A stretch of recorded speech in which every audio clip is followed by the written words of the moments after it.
अस्सलामुअलैकुम। रमज़ानुल मुबारक और अफ्तारी की टेबल पे पकौड़े दूसरी मज़े मज़े की चीज़ों की भी शान बढ़ा देते हैं। और जो पकौड़ा मिक्स मैंने आपके साथ शेयर किया था उससे बने पकौड़े हों तो क्या ही बात है।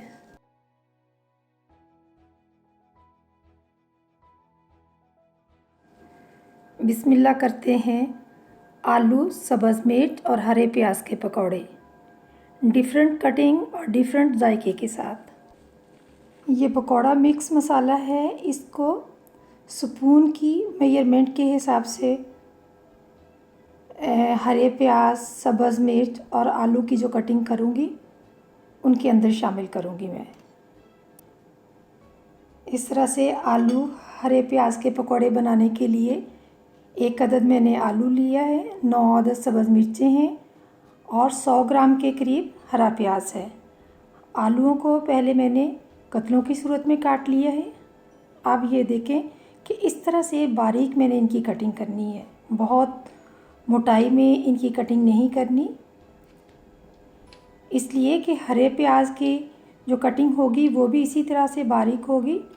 तो अगर आलू की कटिंग मोटी होती है तो फिर उससे बहुत जायके में फ़र्क आएगा, क्योंकि वो क्रिस्पीपन जो हमें पकौड़ों में चाहिए वो हमें नहीं मिलेगा। पहले मैंने आलू के कतले उनके लंबे रुख कटिंग की थी, लेकिन क्योंकि उस तरह से बहुत लंबी कटाई होती है तो अब उसको मैंने दूसरे तरीके से इसकी कटिंग करना शुरू कर दी है। इसी तरह से पूरे आलूओं के कतले 4 के करीब थे, उनको इसी तरह से कटिंग करके एक साइड पे कर लेना है। अब ये सब्ज़ मिर्चें, इनके दरमियान में बीच में कट लगा के इसकी कटिंग करूँगी। मैं कैंची की मदद से कर रही हूँ, आप चाहे तो नाइफ़ की मदद से इनकी कटिंग कर लें और इनके बीज निकाल देने हैं।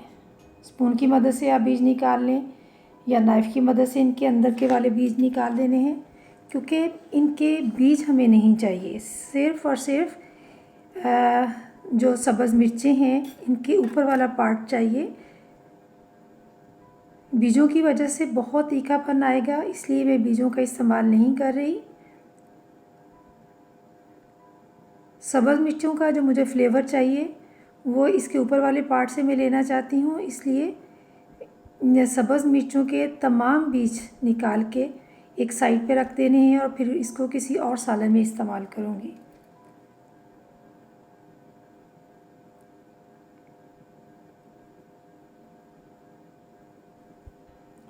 मैं अक्सर कटिंग वैसे कैंची की मदद से करती हूँ। आपके लिए आसानी है नाइफ़ से इसकी कटिंग करना, आप नाइफ़ से कर सकते हैं। ये इस तरह की जैसे स्लाइसिस होते हैं प्याज के, इस तरह की मैंने कटिंग करनी है इन सब मिर्चों की।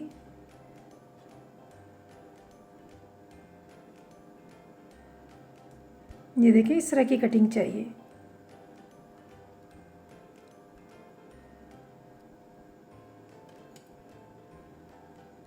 फिर से मिर्च के अंदर कट लगाया और ये आपको सिर्फ दिखाने के लिए है कि इस तरह से इनके बीज निकाल के एक साइड पे रखती जाऊंगी।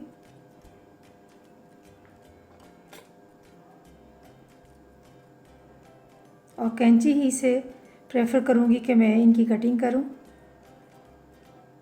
क्योंकि मुझे इससे बहुत आसान लगता है कटिंग करना। पुदीने की कटिंग करना हो, सब्ज़ धनिए की कटिंग करनी हो तो मैं अक्सर कैंची की मदद से ही इन तमाम चीज़ों की कटिंग करती हूँ। तो इससे पहले मैंने अपने हाथों को ऑयल लगा लिया है ताकि मिर्चों की जो जलन है वो हमारे हाथों में महसूस नहीं होगी। आप नाइफ़ की मदद से इस तरह से भी इनकी कटिंग कर सकते हैं। एक दफ़ा सारी मिर्चों के बीज निकाल लें और उसके बाद फिर नाइफ़ की मदद से आप इस तरह से कटिंग करते जाएं। जिस चीज़ में आपको सहूलत लगती है आप उसी तरह से कटिंग कर सकते हैं, लेकिन हमें मिर्चों के स्लाइस चाहिए, इनके बीज नहीं चाहिए, क्योंकि पकौड़ा मिक्स के अंदर जो मिर्चें डाली हैं या मसाला जार डाले हैं तो उसके जो उसका अपना फ्लेवर बनता है उसके अंदर हमें मज़ीद और मिर्चों की ज़रूरत नहीं है। सब्ज़ मिर्चों की जैसे बास अक्सर डालते हैं, सब्ज़ मिर्चें भी शामिल करते हैं, मैं भी करती हूँ। लेकिन ये है कि वो उसका कौड़ा मिक्स मसाला में इतना पहले हमने फ्लेवर दे दिया है कि जितना हमें तीखापन चाहिए वो दूसरी मिर्चों से हमें मिल जाएगा। ये देखें, हाथों को मैंने तेल लगाया था तो ज़रा से भी मुझे जलन नहीं हुई। अब ये जितने भी स्लाइस हैं आलू की कटिंग के साथ ही मैंने शामिल कर दिए हैं मिर्चों के स्लाइस। अब हरे प्याज को मैंने 1.5 इंच के फासले पे इस तरह से कट लगाने हैं। जितने भी हरे प्याज हैं मेरे पास उनकी इस तरह से पहले मैं कट लगा के एक साइड पे करती जाऊंगी। 100 ग्राम के करीब इनका वेट है हरे प्याज का, और इससे बहुत मज़े के पकौड़े बनते हैं। और फिर वही बात है कि कटिंग पे भी डिपेंड करता है। अब आप इसकी कटिंग देखिएगा कि इस तरह से बारीक इसके स्लाइस होंगे। आलूओं के भी बारीक स्लाइस हैं, मिर्चों के भी हैं, और फिर ये हरे प्याज के भी बारीक हमने कटिंग करनी है। और इन कटिंग की वजह से ही क्रिस्पीपन आएगा, हरे प्याज में भी, आलूओं में भी और मिर्चों में भी। और फिर देखेंगे कि किस चीज़ का मैंने इसमें इजाफ़ा करना है। अभी पकौड़ा मिक्स के अलावा एक और चीज़ इसमें ऐड करूँगी, उससे भी बहुत अच्छे सॉफ्ट पकौड़े बनते हैं, सॉफ्ट भी और क्रिस्पी भी साथ। ये देखिए, इस तरह से बारीक कटिंग करनी है। तमाम जितने भी मेरे पास हरे प्याज थे उन सब की मैंने कटिंग कर ली, और अब आलूओं और सब्ज़ मिर्चों की कटिंग के साथ इनको भी शामिल कर लेना है। ये देखिए किस तरह से बारीक कटिंग की है। अब ये सब्ज़ मिर्च, सब्ज़ पुदीना और सब्ज़ धनिए की ये चटनी है। इसके अंदर मैंने 2 टेबलस्पून पहले दही के डाले हैं। देखूंगी कि और मज़ीद ज़रूरत है, तीसरा टेबलस्पून भी मैंने इसमें शामिल कर दिया। तो सब्ज़ चटनी के साथ दही को अच्छी तरह से मिक्स करके तो इसकी सब्ज़ चटनी बना लेंगे जो पकौड़ों में काम आएगी। अब मैंने टेबलस्पून का इस्तेमाल किया है, आप कप का भी इस्तेमाल कर सकते हैं कि 1 कप इसमें पड़ेगा। लेकिन ये देखें, मेजरमेंट वाला जो स्पून है टेबलस्पून, वो भी मैं भर के दिखा रही हूँ कि कितना वो मैंने भरा है। और फिर इसी तरह से जो आम हमारी खाने की टेबल पे स्पून इस्तेमाल होता है उसमें भी मैं डाल के दिखा रही हूँ कि आपको समझ आए कि दोनों की मेजरमेंट एक जैसी है। ये अब 2 पिंच के करीब मैंने इसमें मीठा सोडा डाला है और 1 टेबलस्पून ऑयल का। ये भी अभी मैं जिस बात का जिक्र कर रही थी कि एक चीज़ और इसमें ऐड करूँगी। आप हमेशा इसमें ऑयल डाल के देखिए पकौड़ों का, जब मसाला बनाते हैं, जब ये जो सब्ज़ियों के साथ हम शामिल करते हैं उस वक्त आप इसमें 1 टेबलस्पून या अगर इससे ज़्यादा कटिंग है तो आप 2 टेबलस्पून भी डाल सकते हैं। लेकिन जितनी हमारे पास इस वक्त चीज़ों की मिकदार है उस हिसाब से मैंने 1 टेबलस्पून ऑयल का इसमें शामिल किया है। इससे बहुत एक तरह से सॉफ्ट भी होंगे और क्रिस्पी भी होंगे। मतलब सॉफ्ट से मुराद कि इसके अंदर कोई गुठली वगैरह नहीं बनेगी।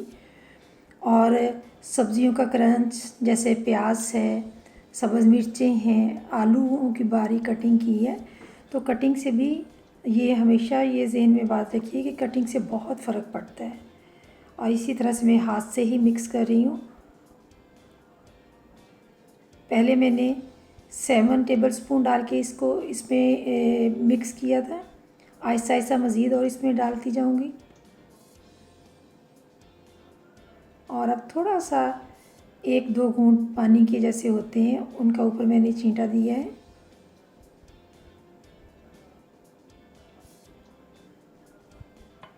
बहुत ज़्यादा पानी हमने इसमें शामिल नहीं करना। आप समझें कि 1 टेबल या 2 टेबलस्पून के करीब मैंने इसमें पानी ऐड किया है, और फिर से हाथ ही की मदद से इसको अच्छी तरह से मिक्स करना है।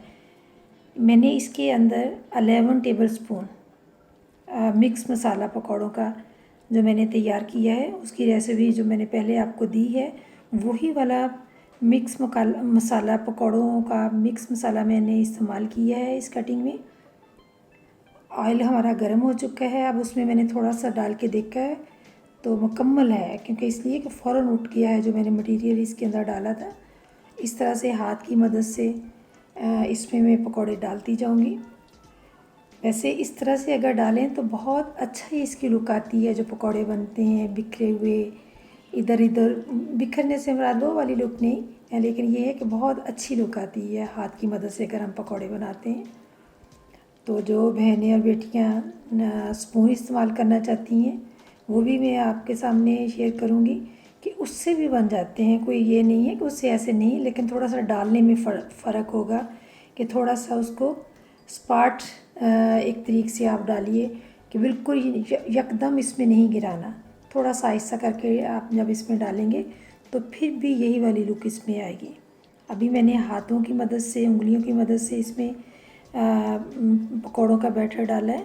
अब ये देखिए, बहुत डार्क ब्राउन हमने नहीं पकौड़ों को करना है, ये गोल्डन ब्राउन के करीब इनकी लुक है और उनको कढ़ाई से मैंने निकाल लिया। अब ये देखिए आपके सामने टेबल स्पून, ये स्पून का इस्तेमाल मैंने किया है। तो इसको हमने यकदम शामिल नहीं करना, आहिस्ता से इसके अंदर डालना है। तो तब भी पकौड़ों की वही लुक आती है जो मैंने उंगलियों की मदद से आपके सामने शेयर की है। ये देखिए आहिस्ता से इसको डाल रही हूँ ताकि वो एक जैसे फूल खिला हुआ होता है उस तरह की लुक लगती है और मुझे ये लुक पकौड़ों की बहुत अपील करती है। और मैं अक्सर हाथ ही की मदद से डालती हूँ, लेकिन ये है कि स्पून का भी मैंने इस्तेमाल किया है कि इसकी मदद से अगर हम इस तरह की लुक चाहते हैं तो किस तरह से हम ऑयल के अंदर अपना बैटर पकौड़ों का किस तरह से डालेंगे तो तब वो लुक आएगी। ये इस तरह से आहिस्ता से डालना है। एक तरह से जब पकौड़ा थोड़ा सा फैलता है तो वही लुक आती है जो हम उंगलियों की मदद से ऑयल के अंदर पकौड़ा बैटर डालते हैं। दरमियानी आंच पे आपने पकाना है। बहुत इसका फ्लेम जो है हाई फ्लेम पे आपने इनको फ्राई नहीं करना, लो फ्लेम पे आपने पकौड़ों को फ्राई करना है। पहले कुछ देर इनको आपने बिल्कुल नहीं छेड़ना, जैसे पकौड़े डालते हैं थोड़े से सेट हो जाएं तो उसके बाद आपने इनकी साइड पलटनी है। आप मेरी इस रेसिपी को ज़रूर ख़ुद भी बनाइए और जब बना के आप इसका जायका देखें क्या जायका बनता है तो आपने फ़ीडबैक ज़रूर देना है और फिर अपनी फ्रेंड्स में भी शेयर करना है। अगर आपको मेरी ये वीडियो पसंद आई हो तो लाइक और शेयर करने के अलावा आप सब्सक्राइब भी ज़रूर कीजिए और साथ ही उसके बेल आइकन को भी क्लिक करना है ताकि हर आने वाली वीडियो का नोटिफिकेशन आपको मिलता रहे। हर नई और मुनफरिद रेसिपी के आने तक अब आपसे इजाज़त चाहूँगी। अल्लाह हाफ़िज़।